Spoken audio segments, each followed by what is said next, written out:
Oi pessoal, tudo bom? Estamos começando a terceira temporada do podcast A Pura Verdade, que faz parte do projeto Novas Práticas no Jornalismo e Inovações no Ensino para o Combate à Desinformação, que é coordenado pelas professoras Karine Vieira e Mônica Forte, numa iniciativa conjunta de pesquisa entre o Centro Universitário Internacional Uninter e a Universidade Tuiuti do Paraná, pelo grupo de pesquisa A Pura Verdade – Investigação para o Combate à Desinformação. A cada edição, iremos entrevistar jornalistas e pesquisadores que estejam atuando no enfrentamento da desinformação. Dessa forma, buscamos trazer diálogos sobre as práticas envolvidas nesse processo, por diferentes atores e compreensão sobre o papel do jornalismo nesse contexto. Com o nosso trabalho, contribuímos como os parceiros da Rede Nacional de Combate à Desinformação, a RNSCD. Eu sou Michael Douglas de Araxá, Minas Gerais, sou estudante de Filosofia do Centro Universitário Internacional Uninter. E eu sou Nicole Tessin, falando de Curitiba, Paraná, e sou estudante de Jornalismo do Centro Universitário Internacional Uninter.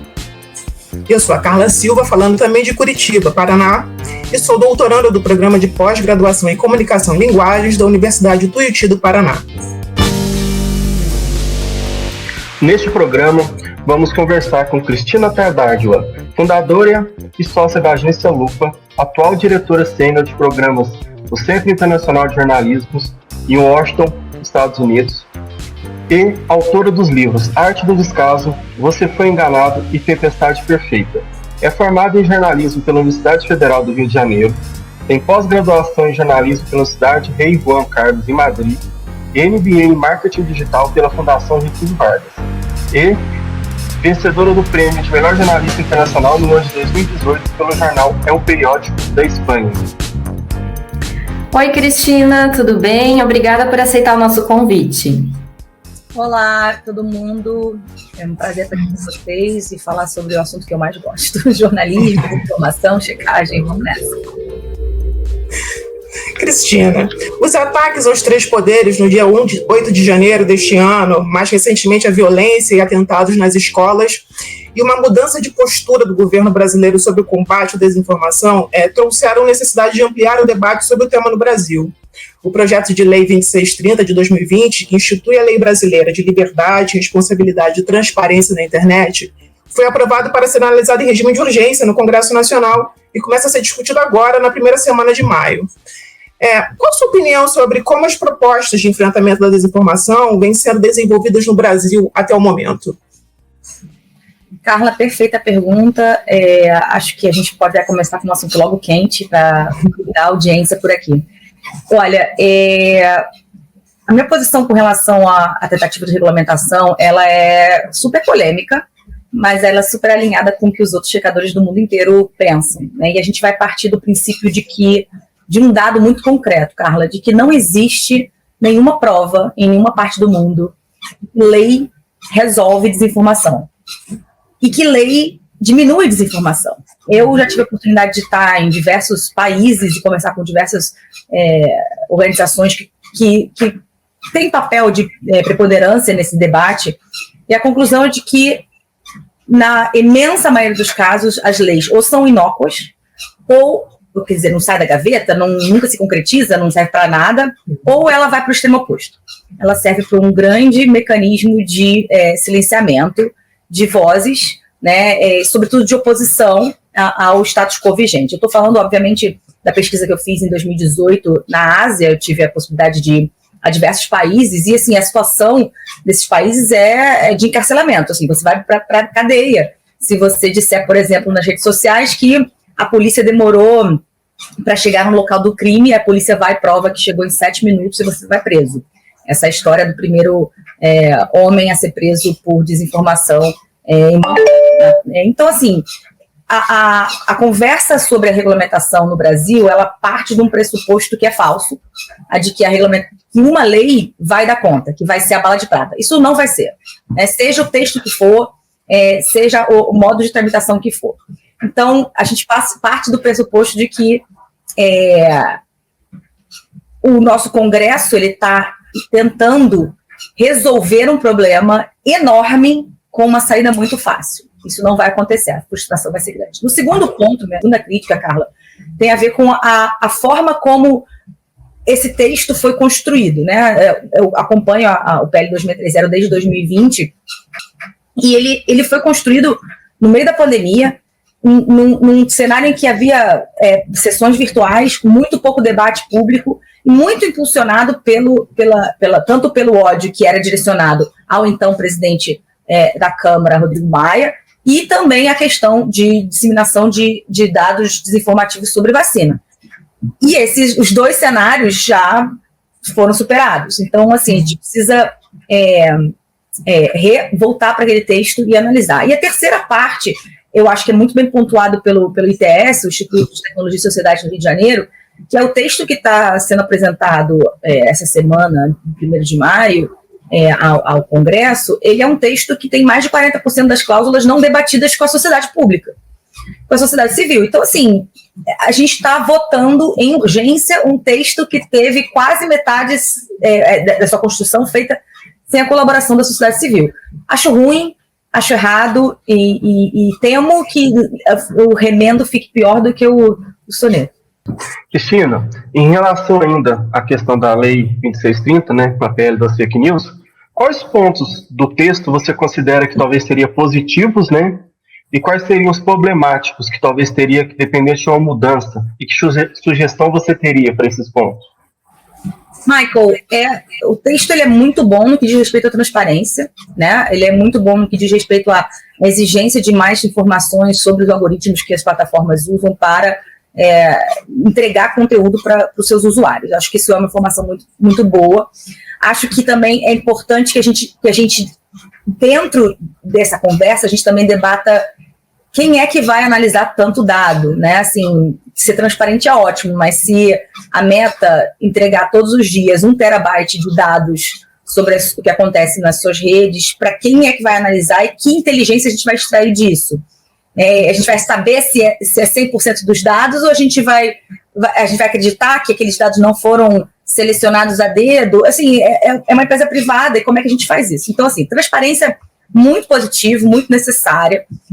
Outro ponto muito importante, mas que está muito pequeno, Michael, é a educação midiática, né? Que assim, aparece, se não me engano, com 2 ou 3 parágrafos, e é uma coisa assim, o texto é alguma coisa do tipo: o Congresso envidará esforços para fazer a mídia legítima. Cara, tem, assim, eu pessoalmente, junto com a Palavra Aberta, e com a CEO da Lupa, tanto a Natália Leal quanto a Patrícia Castelo Branco, a gente botou 5 pontos muito claros que poderiam ter entrado na lei e simplesmente fizeram ouvidos de mercador, não colocaram. Então, ter media literacy ali é bom, mas está falho.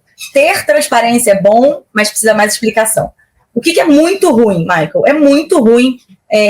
Para mim é inaceitável, assim, passa a ser inegociável a amplificação da imunidade parlamentar para o universo das redes sociais. Eu sei que existe um debate, o STF já decidiu sobre esse assunto, né, que nada é eterno, que nada é para sempre na imunidade parlamentar, mas, no entanto, todas as vezes que eu pedi que esse parágrafo fosse retirado, a resposta é: não, de jeito nenhum, isso é importantíssimo para que isso seja votado. Então, assim, tem um apego ali com a imunidade parlamentar nas redes sociais que, para mim, vou repetir, é inegociável, é uma coisa que está a gente não pode esquecer que há menos de um ano a gente tinha um movimento anti-vacina instalado dentro do Congresso, e a gente imaginar que a gente poderá ter proibição de moderação de conteúdo nas redes de deputados anti-vacina ou mesmo deputados anti-trans, né, que a gente está vendo muito. Isso são coisas absurdas, né? Para mim é uma incongruência ter uma lei anti-desinformação que, na verdade, permita que os grandes desinformadores, que são os políticos, não sejam moderados. Depois, eu poderia continuar falando para sempre, Michael. Eu acho que tem um ponto muito importante, que aí é um pouco mais específico do mundo do jornalismo, e você vai entender.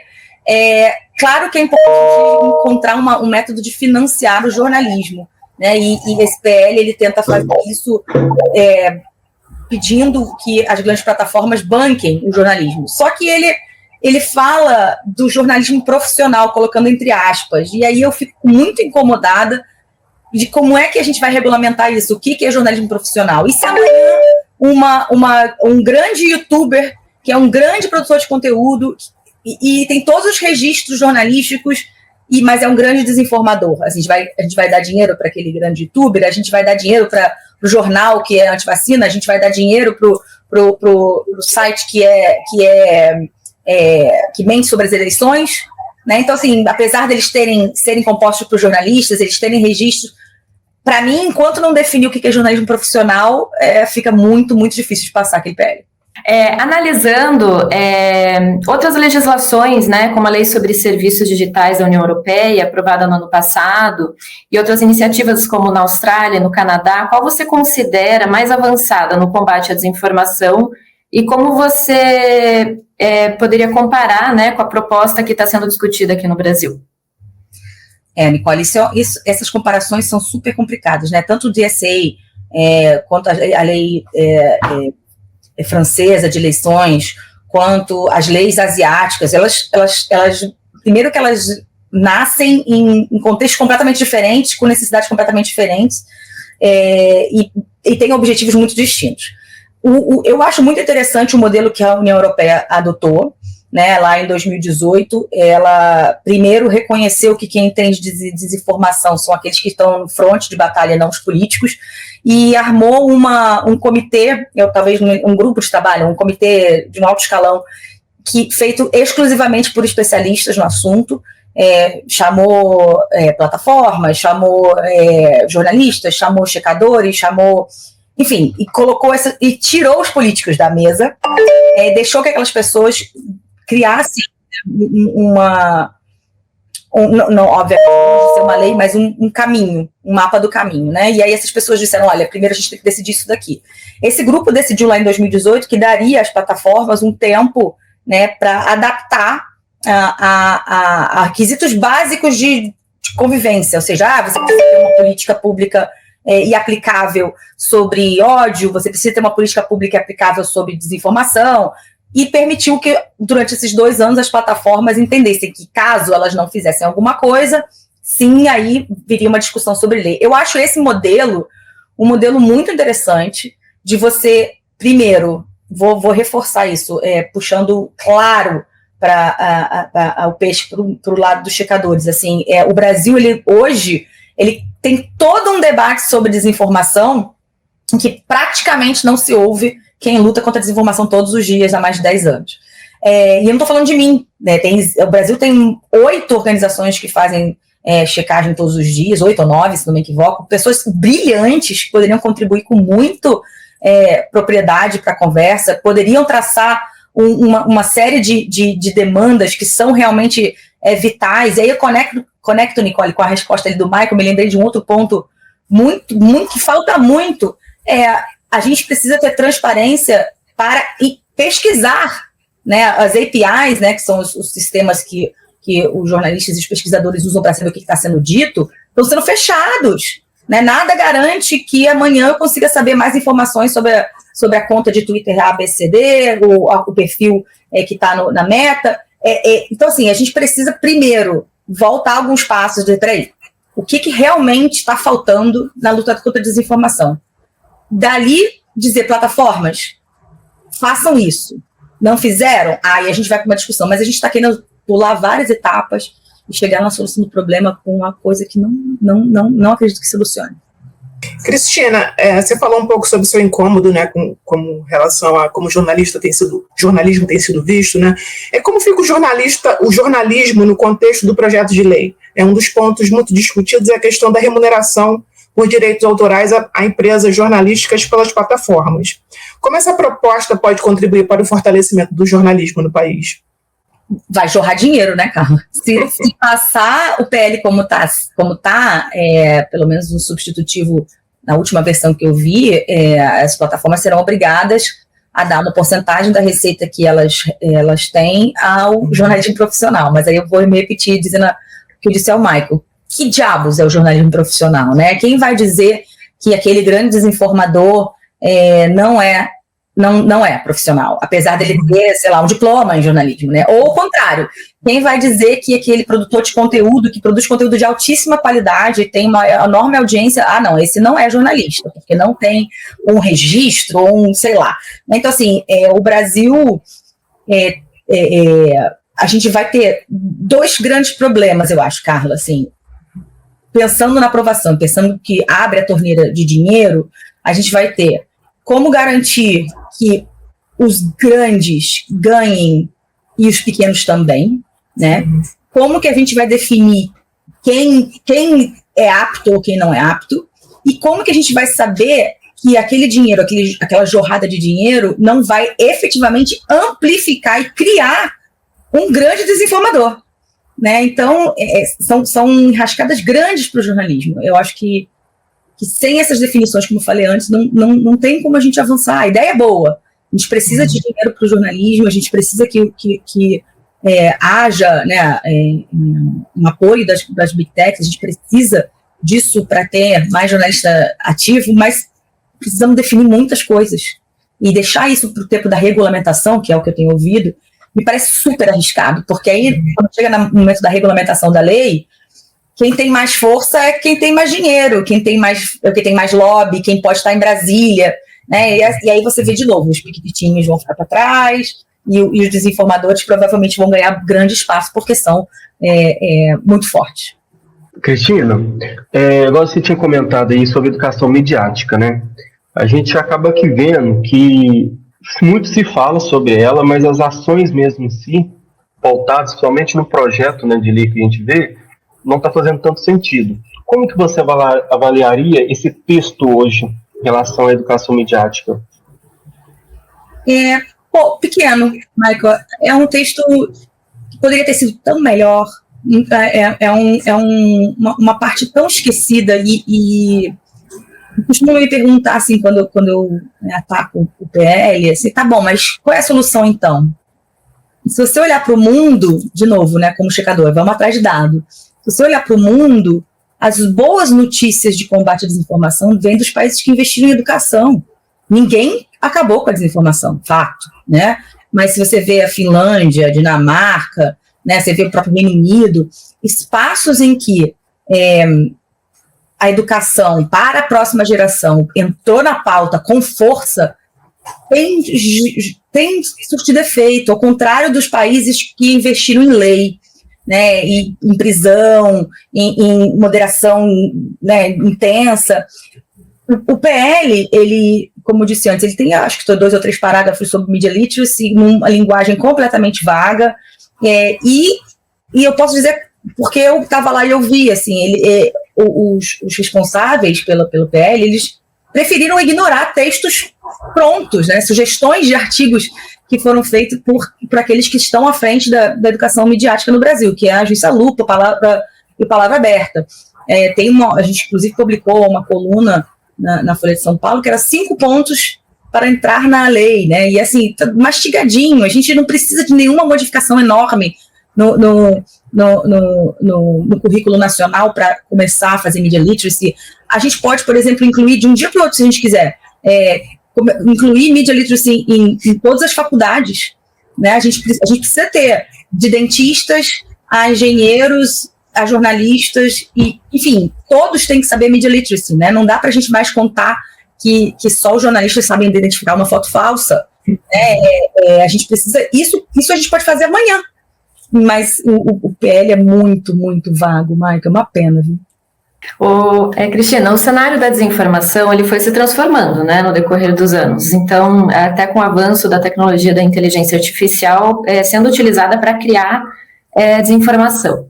Nesse sentido, as agências de checagem também tiveram que se adaptar a essas novas realidades. Como você vê, quais têm sido os desafios nesse novo contexto, né? Bom, eu comecei a fazer checagem, Nicole, em 2014. Não, muito antes do Trump e de fake news ser uma expressão que o mundo todo conhece. A mudança é radical.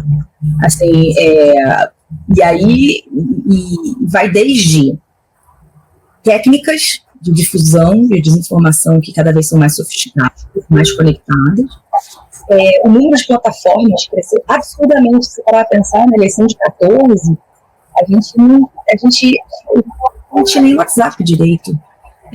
A gente, né, assim, a gente olhava, eu checava o programa de rádio, TV, entrevistas individuais e as entrevistas coletivas de todos os candidatos. Um pouquinho o site de campanha deles, então assim, e aí de repente entra o WhatsApp, entra o Facebook, entra o Twitter, entra o YouTube, entra o Telegram, e aí agora o TikTok, então cada vez tem o campo de batalha cada vez maior. Esse é um fato. O outro fato, além acho que tem uma coisa assim, descobriu-se que isso é um negócio. Né? Antes de desinformar, era uma coisa feia que os políticos faziam para ganhar voto. Né? E hoje, desinformar é um trabalho para quem está na rua. Né? Gera dinheiro, a gente tem todo o debate do Google AdSense. Então, assim, cresceu exponencialmente o problema, ele ficou muito mais difícil de ser visto, contido, né? Mas, ao mesmo tempo, pelo lado positivo, Nicole, a gente tem muito mais gente preocupada com esse assunto. A gente tem o Brasil inteiro ligado. O Brasil inteiro sabe o que é notícia falsa, eu acho, eu diria, né? Aí, quando eu comecei, as pessoas não tinham ideia assim, é uma coisa muito curiosa. Hoje, muita gente sabe o que é, muita gente consome, muita gente está atento. Então, cresceu para bem e para mal. Né? Cristina, você falou um pouco sobre esse cenário da desinformação no período de eleições. O uso da desinformação como estratégia de comunicação política não é novidade, né? Mas como você avalia o uso dessa estratégia para influenciar o resultado de eleições ao redor do mundo? Também acho que não é nada novo, Carla. A gente, assim, o que é de novo no mundo da eleição, das campanhas, é a tentativa de você parar de atacar o seu adversário para atacar o processo.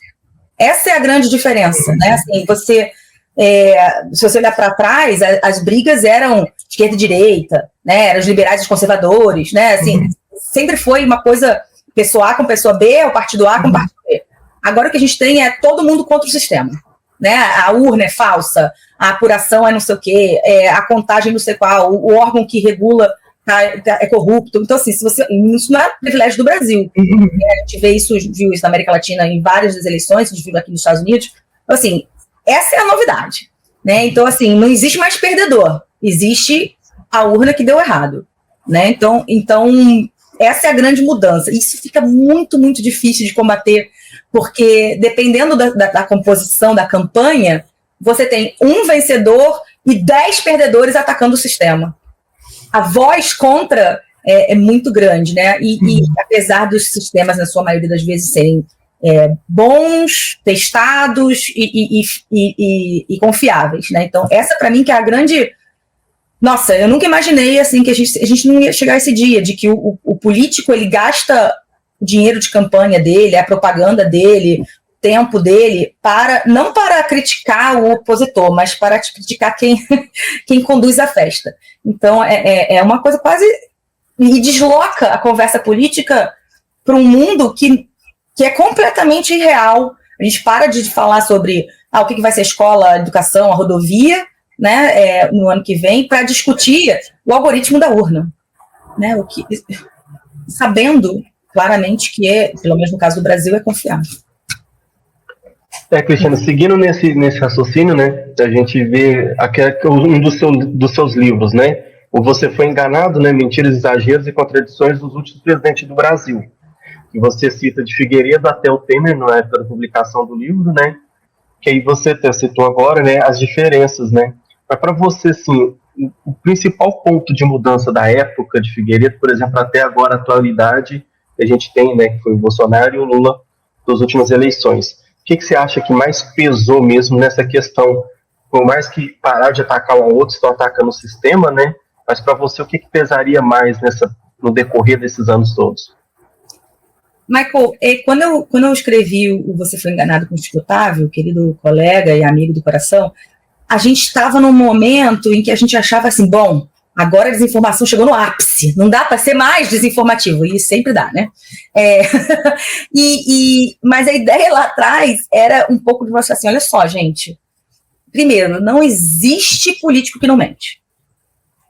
Não existe. Todos os partidos, em todos os tempos, em todas as eras, eles vão enganar, né? Faz parte do jogo da disputa eleitoral, da disputa política, exagerar muito ou mentir descaradamente, né? Esse é o primeiro ponto. O segundo ponto, que quando a gente lançou o livro, era assim, olha, não existe mentira boa, não existe uma mentirinha, né? Toda mentira ela é repudiável, toda mentira deve ser combatida. E por que a gente chegou a essa conclusão? Quando você dá uma olhada no passado das mentiras políticas do Brasil, dependendo da sua proximidade com aquele assunto, você vai se sentir mais, né, mais doído ou menos doído. Vou dar um exemplo. Eu me lembro de quando o Collor confiscou a poupança, né, e os meus avós perderam todo o dinheiro e não podiam comemorar as bodas de 50 anos que eles iam fazer naquele ano. Para mim, essa mentira ela é intolerável. A mentira do Collor nisso, para mim, ela é assim, eu quero matar o Collor só por causa disso, né? Assim, com muitas aspas, matar, gente, pelo amor de Deus. Mas para outras pessoas que tiveram, por exemplo, amigos ou conhecidos, familiares torturados, a mentira do Médici, dizendo que não tinha tortura no Brasil, é intolerável. Então, assim, a minha iniciativa com o Chico era nesse sentido de, olha, todas as mentiras são ruins, todos eles mentem. O que a gente precisa é aceitar isso.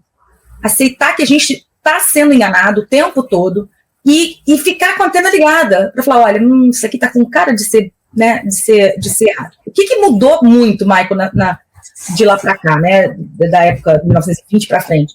Que primeiro, o engajamento... Primeiro, a quantidade de dados disponíveis é muito maior. Né? A gente consegue rapidamente saber muito mais informações sobre as pessoas, saber se elas estão mentindo, saber se elas não estão mentindo. A gente tem um acesso a dados, informações e a contatos que nunca teve antes. Então, assim, mentir parece que está ficando mais difícil, né? Parece. Por outro lado, a gente tem também o engajamento das pessoas. Então, se lá atrás mentiam os generais da ditadura, as mentiras deles ficavam lá de Brasília, eram repercutidas por algum outro veículo de comunicação que era alinhado, nananana. Hoje, ela seria repercutida monumentavelmente, nem sei se é a palavra, nas redes sociais, né? Então, assim, as mentiras, ao mesmo tempo que está ficando mais difícil mentir, quando mente, ela é enorme. Então, acho que essas são as grandes diferenças aí. Acaba que a potência dela acaba sendo muito maior, né? De abranger todo o Brasil, né? Em segundos, né? Cristina, eu queria retomar o tema que a gente estava falando antes sobre educação midiática, né? Que você falou que é uma das falhas da lei. E você poderia falar para a gente, então, quais que seriam os pontos que foram apresentados sobre educação midiática por você pela Lupa e pelo Instituto Palavra Aberta? Então, vamos lá. A primeira coisa que a gente está dizendo é o seguinte, que a gente precisaria que a lei reconhecesse que a Base Nacional Comum Curricular, que é o que, digamos, é o currículo, né, das escolas, já prevê o desenvolvimento da media literacy, né, que é o pensamento crítico, né? Então, assim, não precisa de grandes mudanças. Já está escrito lá na BNCC, gente, o seguinte, ó, entre aspas, já está escrito lá o seguinte, que competência ajudar os alunos a argumentar com bases em fatos, dados e informações confiáveis para formular, negociar e defender ideias, pontos de vista e decisões comuns que respeitem e promovam os direitos humanos, a consciência socioambiental e o consumo responsável. Ou seja,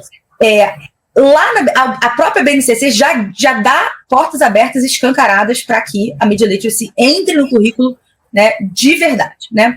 O segundo ponto é aquele um pouco que eu falei. Todos os cursos universitários deveriam oferecer uma cadeira de educação midiática, de media literacy, porque não pode ser, essa mochilinha não pode ser carregada apenas pelos jornalistas e também pelos educadores, professores, né? Assim, a gente precisa de outras profissões, outros profissionais com a capacidade de ajudar a ensinar media literacy né? E a identificar o que é verdadeiro, o que é falso. Então, assim, isso deveria ser... Eu usei um exemplo numa palestra que eu falei, olha, quando eu estava no colégio, todo mundo tinha que fazer datilografia.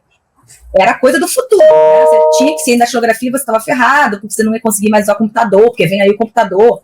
E todo mundo tinha aula de datilografia toda semana, todos os dias, não me recordo bem.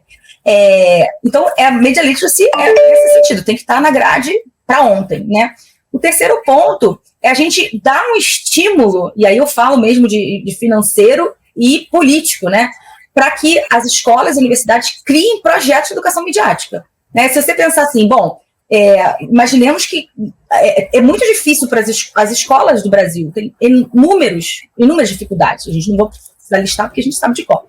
Mas, além dessas dificuldades, elas ainda terem que pensar sobre educação midiática, cara, é muito exercício. A gente precisa criar um fundo, um grupo de trabalho que esteja pensando em como levar a educação midiática para a sala de aula.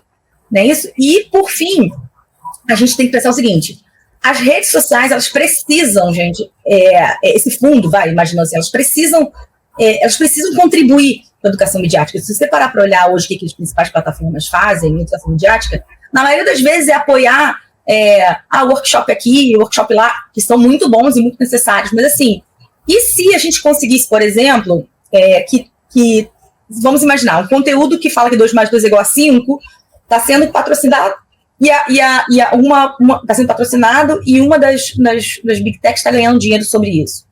Não pode ganhar dinheiro sobre conteúdo falso, conteúdo desinformativo. E parte desse dinheiro tem que ser destinado à vacina, que é a Media Literacy, né? Então, assim, é muito importante ter esse canal de financiamento. E a gente tinha pensado também na criação de um conselho, um grupo, um GT, o que quiser que você se chame, né?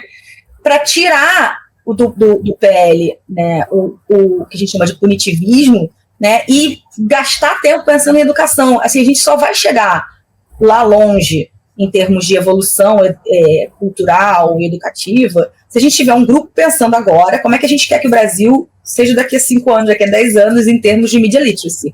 Então essas eram as ideias que a gente trouxe, isso é uma matéria na Folha, um artigo grande, e enfim, agradeço super a possibilidade de trazer essas 5 ideias para cá de novo.